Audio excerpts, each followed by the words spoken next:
रजीम बिस्मिल्लाहिर्रहमानिर्रहीम रब्बि इश्रह सदरी व यस्सिर अमरी वहलुल उक़्दतम मिन लिसानी यफ़क़हू क़ौली। अस्सलाम वालेकुम व रहमतुल्लाहि व बरकातुहू। मैं Mohammed Abdul Qavi Abbasi, high court advocate, all India Majlis Inquilab Millat का ट्रेजरर, आज दारुल अवाम ऑफिस से मुखातिब करता हूँ। जैसे कि आप लोग जानते हैं कि लॉकडाउन के बाद हिंदुस्तान के हालात बहुत ख़राब हो चुके हैं, उसकी इकानमी काफ़ी गिर चुकी है।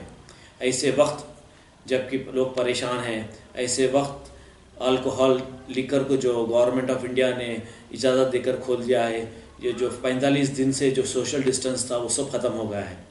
ये लोग मस्जिद में नमाज को नहीं छोड़ते, मंदिर में पूजा को नहीं छोड़ते, लेकिन शराब के लिए जो सो लाइन क्यू रोडों पे दिखाई देंगे। आपको माइग्रेंट्स वर्कर्स के लाइन लंबे लंबे दिखाई देंगे।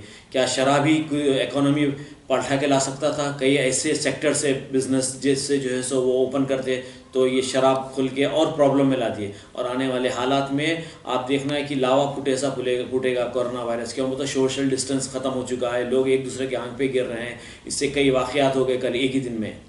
और आप जानते हैं कि केसीआर झूठे वायदे करता है, कुछ काम नहीं कर रहा है। एक नंबर दे दिया जीएचएमसी का, यहाँ पर आइए, खाने की ज़रूरत पड़ी तो फ़ोन करिए राशन के लिए। कोई फ़ोन उठाते नहीं, कोई फ़ोन मिलता नहीं। इसकी वजह से अवाम बहुत परेशान है, कई लोग सुसाइड कर ले रहे हैं। ऐसे वक्त शराब खोलकर और जो है सो फ़िज़ा ख़राब कर चुका है। मैं केसीआर से अपील करता हूँ कि फ़ौरन ही इसको बंद करें, और जो है कोई ऐसे प्राइवेट सेक्टर बिजनेस है जिससे जो है इकोनॉमी बढ़ सकती है, वैसे चीज़ों में वो दिलचस्पी देकर उसको खोला जाए। और आप जैसा कि जानते हैं केसीआर हमेशा झूठे वायदों पे रहा है। मुसलमानों को 12% रिजर्वेशन बोला, कुछ नहीं दिया। डबल बेडरूम फ्लैट नहीं दिया। KG to PG एजुकेशन बोला, वो भी नहीं दिया। और कई ऐसे लोग हैं जो अपनी लाइफ सेक्रीफाइस करे तेलंगाना हासिल करने के लिए, झूठे वायदे करते आया और झूठे वायदे करते रहेगा। और उसका जो बॉस दिल्ली में बैठा हुआ है मोदी, वो तो उससे बड़ा झूठा है, वो बोलने की भी ज़रूरत नहीं है। आप खुद जानते हैं मोदी कितना बड़ा झूठा है। खाली जो है सो झूठे वायदे करना, गोदी मीडिया को लेकर काम करता। वो रूबिका लियाकत जो है वो तो जो है सो मैं कुछ बोल नहीं सकता उसके बारे में। एंकर की क्या सैलरी होंगी एक अंदाज़ा आप बताइए मेरे को? मैक्सिमम 20,000, 40,000, 50,000। एक ड्रेस 50,000 का पहनती, कहाँ से पहनती भाई? कैसा आती भाई ये बताइए आप? इसको फंडिंग है, पूरी रिलायंस वालों की फंडिंग है, मोदी के पास से फंडिंग है। इसका तो DNA टेस्ट करना पड़ेगा कि ये वाकई कौन सी मज़हब की है। तो इस तरीके की जो है सियासत रचा रहे हैं यहाँ पे। बड़े अफसोस की बात है, बीजेपी गवर्नमेंट जो मुसलमानों के लिए एक ख़तरनाक मनसूबा लेकर चल रही है। मुसलमानों को बर्मा से भी बुरे हालात करना चाह रहे हैं। मुसलमानों को जो है सो गरीबी, फाइनेंशियली और जो है हर तरीके से कमज़ोर कर देना चाह रहे हैं। हिंदुस्तान के मुसलमानों को भी 70 साल की पुरानी हिस्ट्री, हिटलर की हिस्ट्री रिपीट करना चाह रहे हैं। और ऐसे वक्त जबकि हिंदुस्तान के लोग परेशान हाल है, खाने को खाना नहीं है, हर चीज़ से प्रॉब्लम है, और इनका साथ दे रहे हैं अवैसी। और अवैसी को मैं ये बताना चाहता हूँ कि ये फ़ौरन बीजेपी का साथ छोड़े। केसीआर का भी साथ छोड़ना चाहिए। क्यों? वो तो केसीआर खुद बीजेपी का एजेंट है और इन्हों केसीआर के तो एक दूसरे के रिश्तेदार हैं, बाप बेटा दादा बोले जैसा है। तो आप बताइए, आप बीजेपी के एजेंट हैं। मैं आपको एक खुलासा करता हूँ कि अरविंद केजरीवाल जो कि चीफ मिनिस्टर ऑफ दिल्ली है, वो एक जिम्मेदार शख्स है। वो कहता है कि 15 सितंबर 2015 में ओहजानामा वकील जो कि अमित शाह का वकील है, उसके घर पे रात के 3 बजे मीटिंग हुई अकबरुद्दीन अवैसी की और अमित शाह की, कि हम जो बोलेंगे वही मीटिंग करना, हम जो बोलेंगे वही करना, और जज्बाती स्पीच देना, भड़काऊ भाषण देना, हिंदू मुसलमान को लड़ाना, तो ये आप लोग जो सो हमारे साथ रहना बोले। तो वो लोग में कॉम्प्रोमाइज़ हुआ, वो लोग में जो सो माहिदा हुआ। और इसीलिए जो सो आप देखेंगे असदुद्दीन अवैसी हेलीकॉप्टर में फिरते हैं। 7 MLA का कोई MP हेलीकॉप्टर में फिरते हुए देखा? आप RTI में डालिए, वो हेलीकॉप्टर भी जो है सो रिलायंस वाले का हेलीकॉप्टर निकलेगा। वो ये 7 MLA रख लेके ये जुबली हिल्स नहीं जीत सकते, कुकटबली जीत नहीं सकते, यूपी जाते, महाराष्ट्र जाते, बिहार जाते। हाँ, कहीं के लिए भाई, कहीं के लिए जाते आप जो है सो। और आप हमेशा वक्फ बोर्ड में एक अकबर निज़ामुद्दीन को रखते। ये अकबर निज़ामुद्दीन का काम ये है कि वफ़ के जायदादों को चुन के निकाल के लाना और बैठ के फिर फैसले करके वफ़ के जायदाद कब्जा करते रहते हैं। लावा कब तक के ये चलेगा? इनके वालिद मोहतरम नरेंद्र बोल के डरा लेते आए सबको, अभी तक डरा लेते रहते थे मरने से पहले तक। अभी राजा सिंह बोलते। राजा सिंह क्या है भाई? वो डरपुक आदमी है। हाँ, वो चड्डी गैंग है या पैजामा गैंग है? चड्डी गैंग पैजामा गैंग मिलके मुसलमानों को बेवकूफ़ बना रही है। सोशल मीडिया का ज़माना है, मुसलमान अब बेवकूफ़ बनने वाला नहीं है। मैं हर एक माइनॉरिटी से मेजॉरिटी से अपील करता हूँ कि इनकलाब लाइए, अभी नहीं तो कभी नहीं। अगर अपना तख्तो ताज बदल डाल दीजिए, जालिमों का राज बदल दीजिए। अगर आप नहीं कर सकेंगे सकेंगे तो कभी नहीं कर सकेंगे। ये आप जहन में बिठा लीजिए कि ये वक्त आ चुका है। घर घर इनकलाब, हर घर इनकलाब आना चाहिए।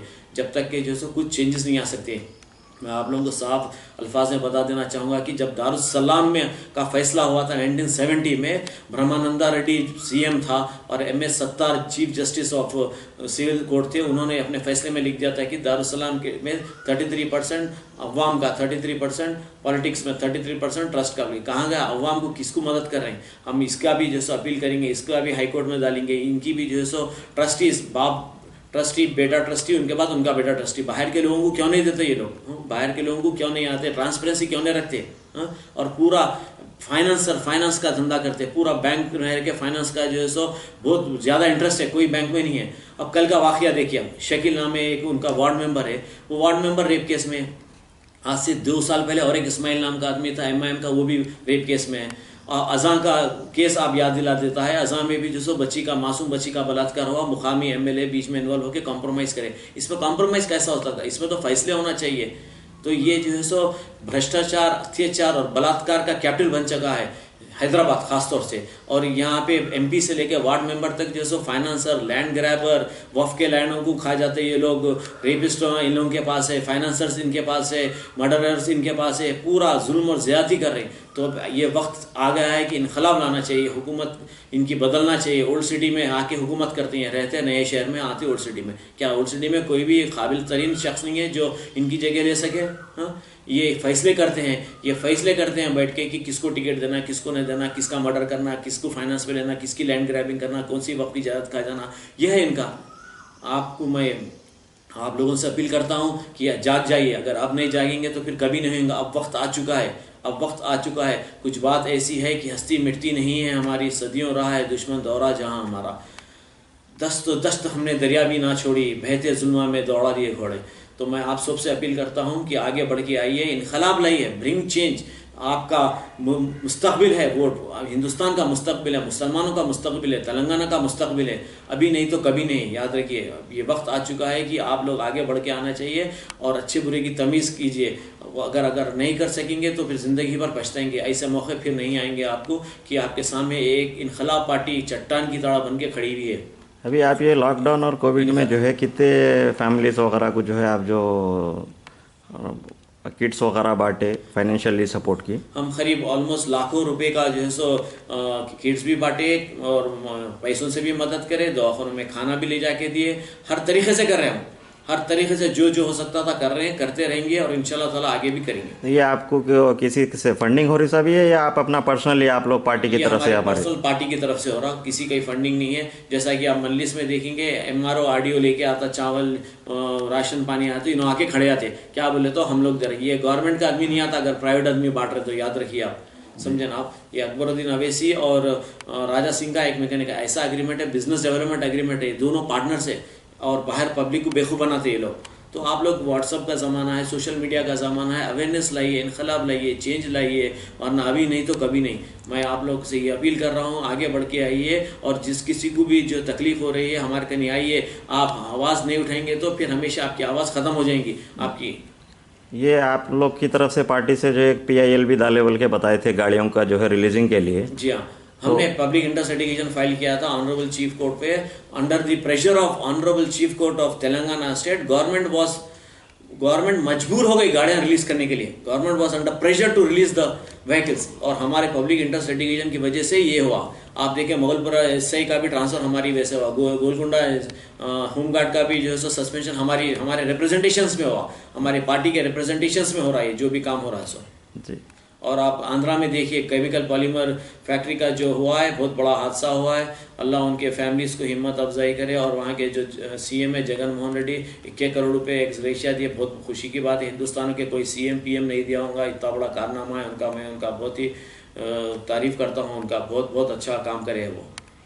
और मैं आप सबसे अपील करता हूँ कि आगे बढ़ के आइए। अगर आप पे जुल्म हो रहा है, आपको परेशानी है, आप पे पुलिस हरासमेंट है, हमारे दरवाजे 24 घंटे खुले हैं दारुल अवाम के। आइए हमारे पास, आपकी तकलीफ लाइए, इंशाअल्लाह ताला हम उसकी सॉल्व करने की पूरी कोशिश करेंगे। अभी एक जो लॉकडाउन में पब्लिक बेतहाशा निकल जा रही है और जो है अभी आया है कि WHO की तरफ से आने वाले टाइम में जो है मज़ीद इजाफा हो सकता है, तो आपकी तरफ से कुछ पब्लिक के लिए कुछ अपील रहेंगी कि भाई स्टे होम रहिए, आप थोड़ा सोशल डिस्टेंसिंग मेंटेन कीजिए? हम तो बिल्कुल बोलेंगे आपको कि सोशल डिस्टेंस रहना और घर में रहिए, जितना हो सके आप अपने आप को बचा के रखिए, क्योंकि इसका भी वायरस नहीं निकला है। खुदा न खास्ता किसी एक को भी घर में आता है तो पूरे घर में फैल जाता है। तो आपको बचाइए, अपने आप को बचाइए, आपकी औलाद को बचाइए, ख़ानदान को बचाइए, पड़ोसी को बचाइए, मोहल्ले वालों को बचाइए। दूर रहिए, सेफ घर में रहिए, डिस्टेंस मेंटेन करिए। खुदा।